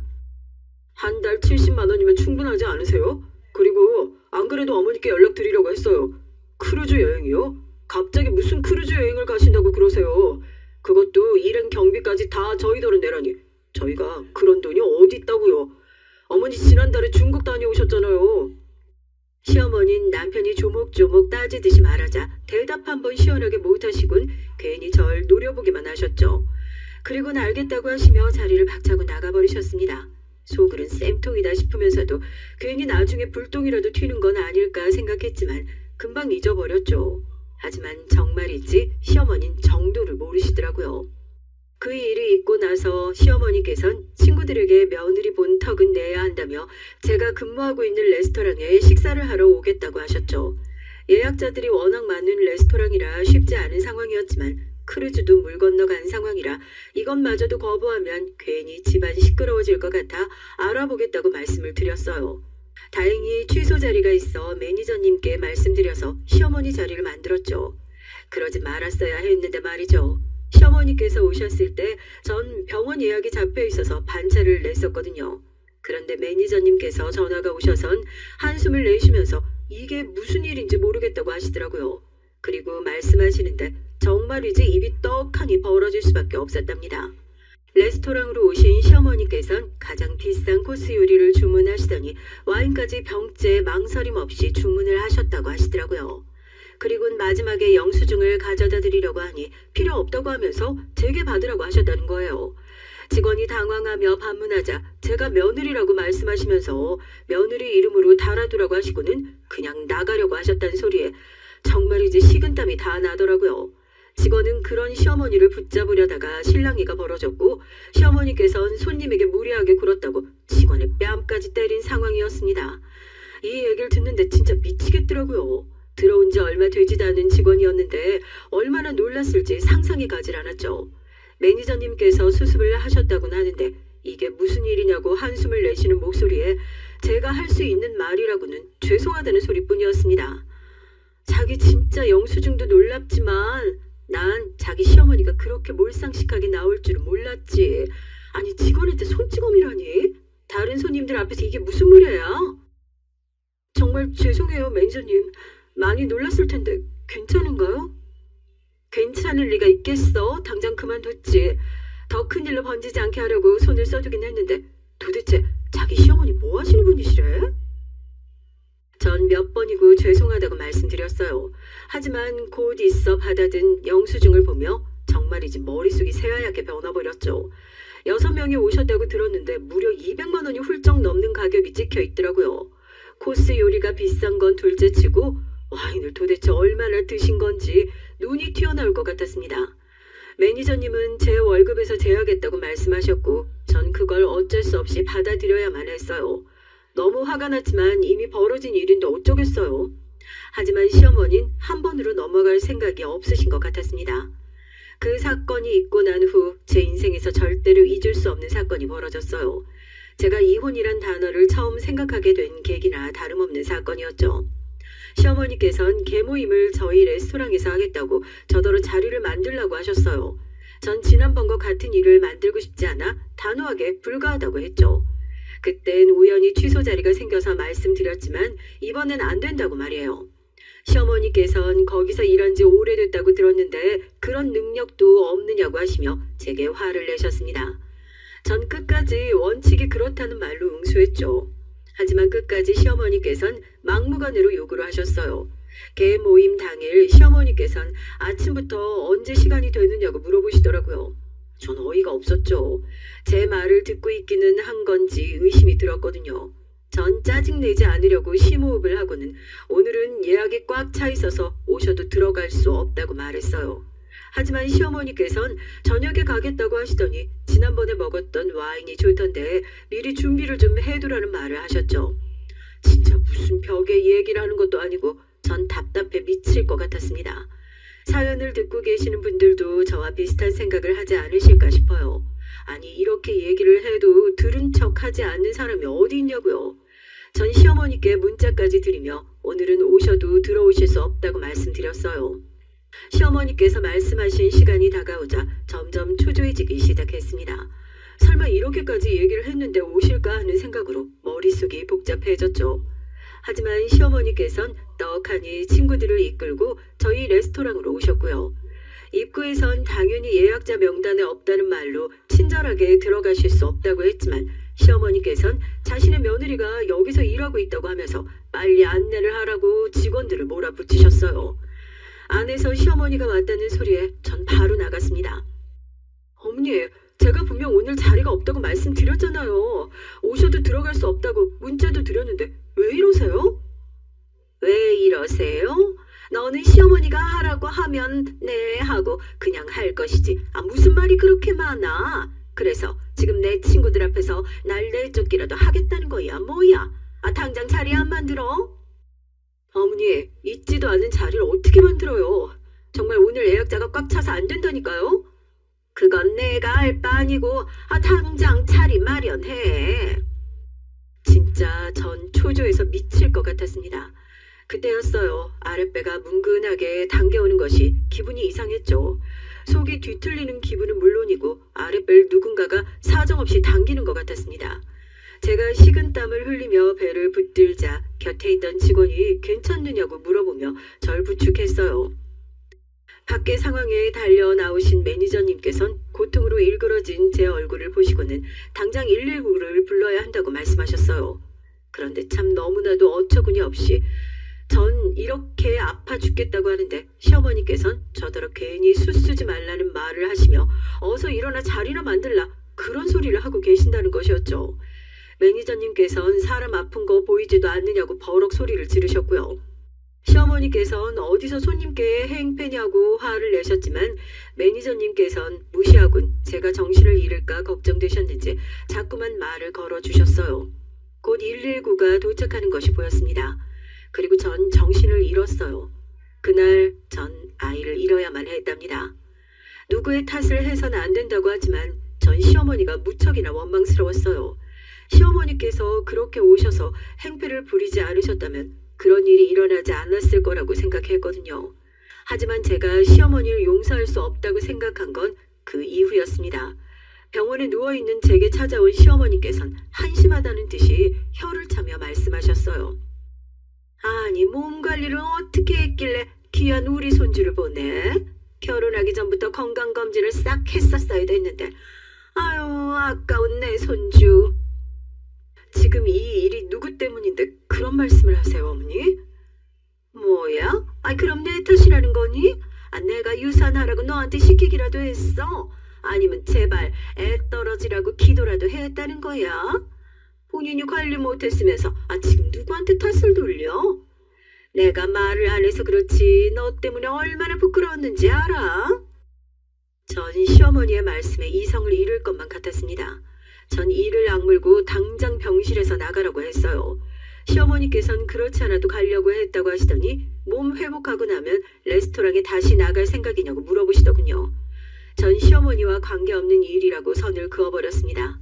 하지만 시어머니께선 다시 나갈 생각이라면 그날 못했던 계모임을 해야 되니 날짜를 정해서 알려달라고 하시고는 나가버리셨어요. 진짜 어떻게 인간이 이럴 수 있나 싶었죠. 그리고 이런 시어머니와는 하루도 더 같이 가족으로 엮이고 싶지 않았어요. 전 퇴원하고 집에 오자마자 제 짐을 정리하기 시작했죠.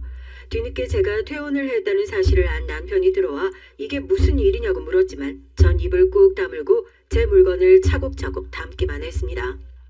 여보, 갑자기 무슨 일이야? 당신 이렇게 무리해서 움직이면 안 되는 거 몰라? 의사 선생님께서 퇴원은 시기상조라고 그렇게 말리셨다는데 왜 이래? 다 필요 없고 우리 이혼하자. 나 더 이상 당신이랑 못 살겠어. 그건 또 무슨 소리야, 이혼이라니. 여보, 당신이 지금 아이 때문에 스트레스를 받은 것 같은데. 난 더 이상 당신 어머니랑 가족으로 못 사니까 당장 이혼해. 남편은 시어머니와 무슨 일이라도 있었느냐며 자신에게 속 시원히 다 얘기를 해달라고 말했어요. 전 이미 마음을 굳혔는데 다른 말이 뭐가 더 필요하겠냐고 그냥 서류 정리를 하자고 했죠. 남편은 이렇게 헤어지는 건 있을 수 없다며 제발 이유라도 좀 알자고 몇 번이나 절 붙잡았습니다. 전 결국 시어머니와의 일을 하나도 빼놓지 않고 다 얘기를 했어요. 병원에 있는 절 찾아와서 한 소리까지 전부 다 말이죠. 제 얘기를 들은 남편은 더 이상 저를 붙잡고 있는 손에 힘을 주지 못하더군요. 그저 어떻게 그런 일이 있을 수 있느냐고 중얼거리기만 했어요. 바닥으로 무너져 내려 중얼거리는 남편을 보는데 애틋한 마음이 들었습니다. 이혼을 결심한 마음이 자꾸만 흔들렸죠. 전 눈을 질끈 감곤 남편에게 이혼 서류 완성되는 대로 연락을 하라고 하곤 집을 나왔습니다. 친정으로 돌아간다는 것이 쉬운 일은 아니었어요. 부모님께서 얼마나 속상하실지 상상조차 되지 않았거든요. 전 쭈뼛거리면서 반찬가게 안으로 들어갔습니다. 캐리어를 양쪽에 하나씩 끌고 있는 절 보신 어머니께선 아무 말씀도 하지 않으시곤 그저 저를 꼭 안아주기만 하셨죠. 반찬 포장을 마치고 나오신 아버지도 절 보시고는 제 짐을 끌고 안으로 들어가셨어요. 제 방은 그대로였습니다. 방금 청소를 마친 것처럼 보송한 이불과 함께 공기청정기가 돌아가고 있었고요. 아버지께서는 그 어떤 말도 필요 없으니 그저 좋은 생각만 하고 푹 쉬라고 하셨습니다. 전 그렇게 나가시는 부모님의 등 뒤에 대고 죄송하다는 말밖에 할 수 없었어요. 이혼 절차는 생각보다 빠르게 진행됐습니다. 남편 역시 제 의사를 꺾을 방법이 없다는 걸 누구보다 잘 이해해줬죠. 전 다니던 레스토랑을 그만둘 생각이었어요. 하지만 사장님께선 제게 다른 식당에 홍보 일을 당분간 맡아가면서 매니저로의 일을 배워볼 생각이 없느냐고 훨씬 좋은 조건을 제시해 주셨죠. 제가 해보고 싶었던 일이라 거절할 수 없는 조건이었어요. 전 일주일 정도 몸을 추스르곤 다시 일을 시작했습니다. 그리고 문제 그날이 다가왔죠. 그날은 일찍 퇴근도 했겠다 부모님 가게 일을 도울 생각이었어요. 오랜만에 맛깔스러운 사진들도 좀 찍고 인터넷에 홍보도 할 계획이었죠. 그런데 홀에서 이상한 소리가 들리더라고요. 옥신각신하는 소리와 함께 어머니가 화내시는 목소리도 간간히 섞여 있었고요. 전 무슨 일인가 싶어 홀로 나갔다가 깜짝 놀라고 말았습니다.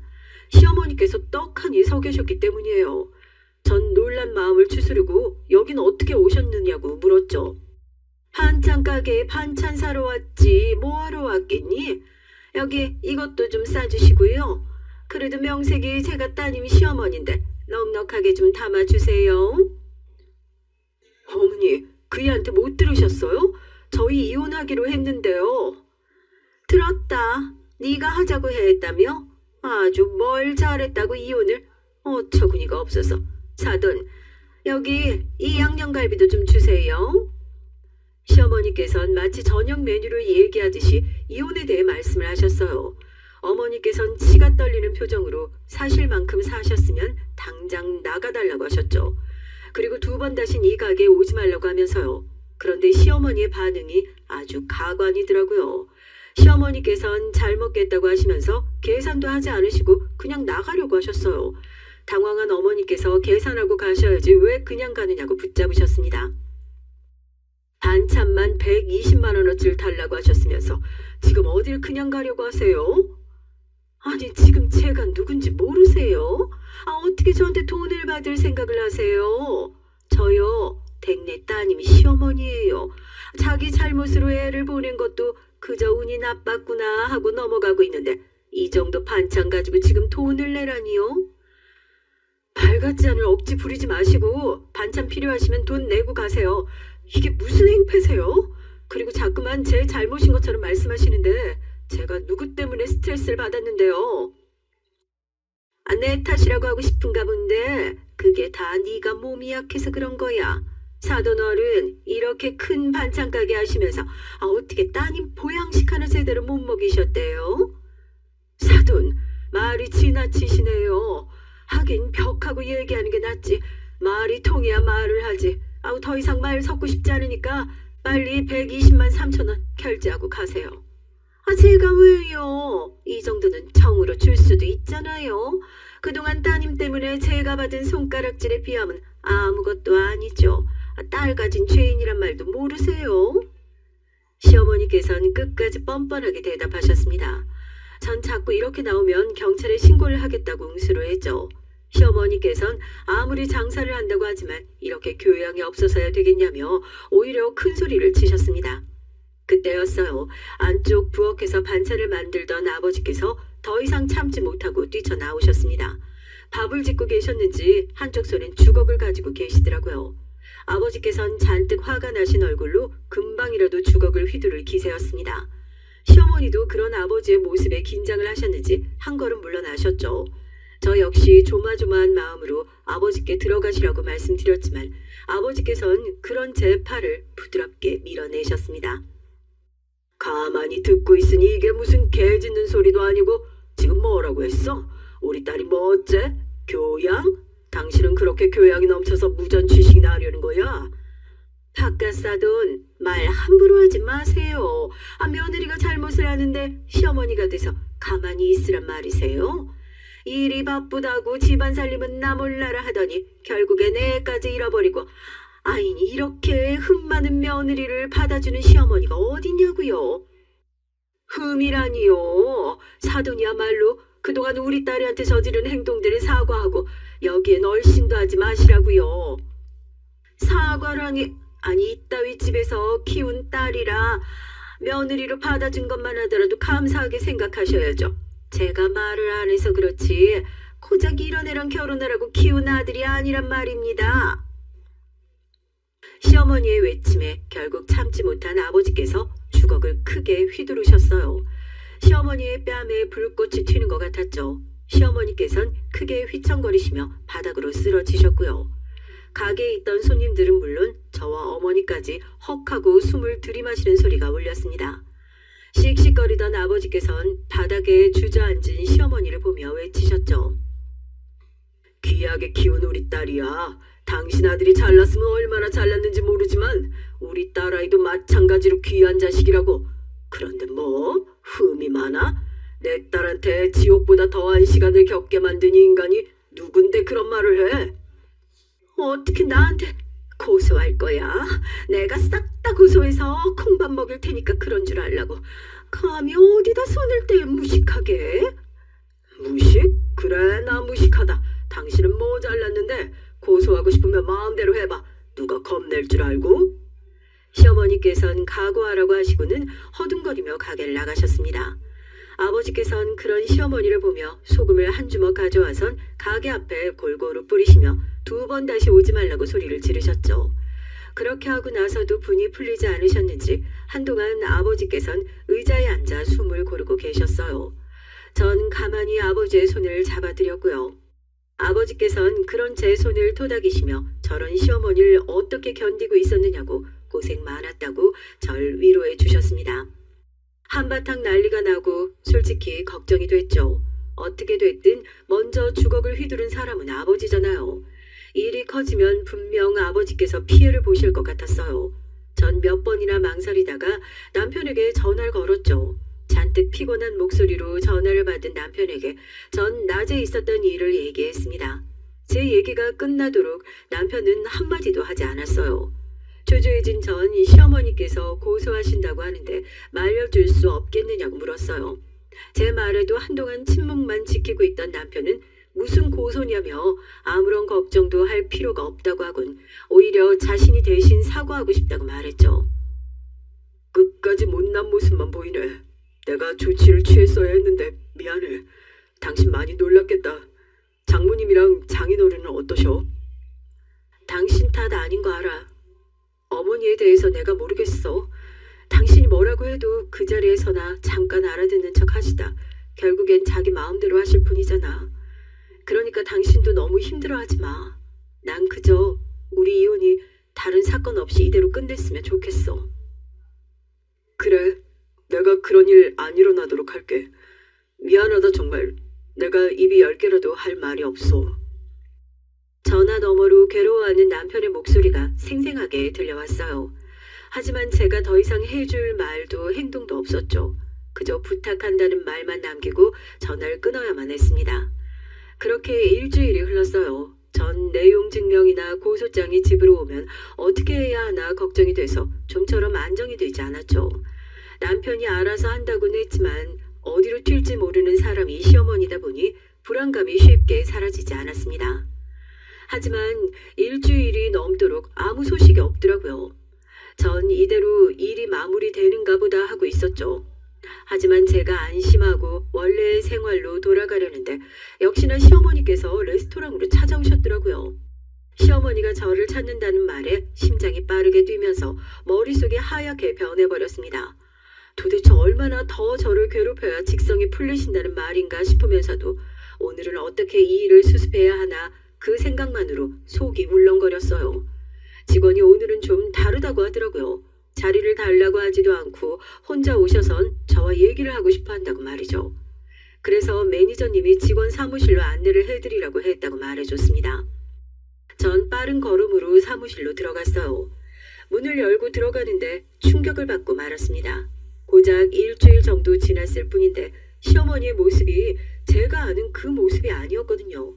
옷이며 가방이며 최고급만 들고 다니시면서 과시하는 걸 좋아하던 시어머니의 모습은 어디로 갔는지 찾아볼 수가 없었어요. 오히려 잠을 한숨도 못 잔 사람처럼 눈 밑에 짙은 다크서클 하며 10년은 좋게 늙어버린 모습을 하고 절 기다리고 계셨죠. 절 부르는 목소리가 아니었다면 시어머니라고 알아보지 못할 정도였어요. 절 보자마자 시어머니께선 벌떡 일어나시더니 제 손을 잡으셨죠. 뿌리치려고 했지만 어찌나 강한 힘으로 쥐고 계셨는지 풀 수가 없었습니다. 내가 잘못했다. 내가 말이 막 나왔어. 생각도 안 하고 미안하다. 내가 이렇게 빌게. 어머니, 갑자기 왜 이러세요? 이번에 무슨 바람이 불어서 이러시는데요? 그냥 내가 너무 잘못했다는 생각이 들어서 이렇게 너한테 사과를 해야지. 안 그러면 안 될 것 같아서 찾아왔어. 내가 진짜 미안했다. 나 때문에 마음고생 많았지. 죄송하지만 어머니, 저 어머니가 어떻게 하시든 그이랑 이혼하는 건 변하지 않아요. 안다. 그렇게 쉽게 변할 거면 처음부터 이혼 소리도 하지 않았겠지. 그저 날 용서만 해다오. 그거면 충분하다. 시어머니께선 딱 한 번만 용서를 해달라고 하면서 손이 발이 되도록 빌기 시작하셨어요. 그런데 뭔가 기분이 좀 이상하더라고요. 눈물을 글썽거리시며 사과를 하는데 이게 그냥 사과가 아닌 것 같았죠. 그런 제 의심에 확신이 더해진 건 시어머니의 이상한 요구였습니다. 자꾸만 제게 용서했다는 말 한마디만 남편에게 해주면 된다고, 그러면 다시는 눈앞에 나타나지 않겠다고 하시더라고요.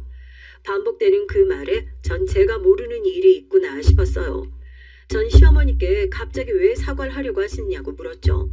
사실대로 말씀을 해주셔야 도울 수 있다고요.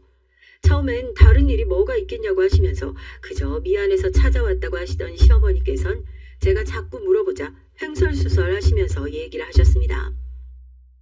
용돈도 다 끊어버리고 다른 자식들도 연락이 안 되고 내가 사채를 좀 썼는데 거기서는 자꾸 갚으라고 연락이 오고 너한테 용서만 받으면 그래도 우리 아들이 다 해결해 주지 않겠니? 그러니까 네가 우리 아들한테 날 용서했다고 딱 한마디만 해줘. 응? 결국 저나 저희 가족에게 미안한 감정은 하나도 없으시군요. 그저 어머니 생활이 불편해지자 찾아오신 거네요. 내가 진심으로 미안해 하든 안 하든 그게 무슨 상관이겠어. 그냥 빨리 아들한테 용서했다고 하라니까. 시어머니께선 제가 좀처럼 자신이 원하는 대답을 해주지 않자 결국 폭발하셨어요. 그저 용서해달라는 한마디가 뭐가 그렇게 어려운 일이냐고, 그 한마디면 다 해결이 될 일을 가지고 뭐하는 짓이냐며 짜증을 내셨죠. 전 가까스로 시어머니의 손을 풀어내곤 절대 죽어도 용서할 수 없다고 말했습니다. 시어머니께서 저와 저희 가족에게 저지른 행동을 어떻게 잊을 수가 있겠냐고 말이죠. 시어머니께선 뒤늦게 아차하는 심정으로 저를 잡으려고 하셨지만 어림도 없었습니다. 전 시어머니를 레스토랑 밖으로 쫓아내곤 한 번 더 찾아오면 경찰을 부르겠다고 엄포를 놨어요. 시어머니께선 절 애타게 부르셨지만 전 뒤도 돌아보지 않았습니다.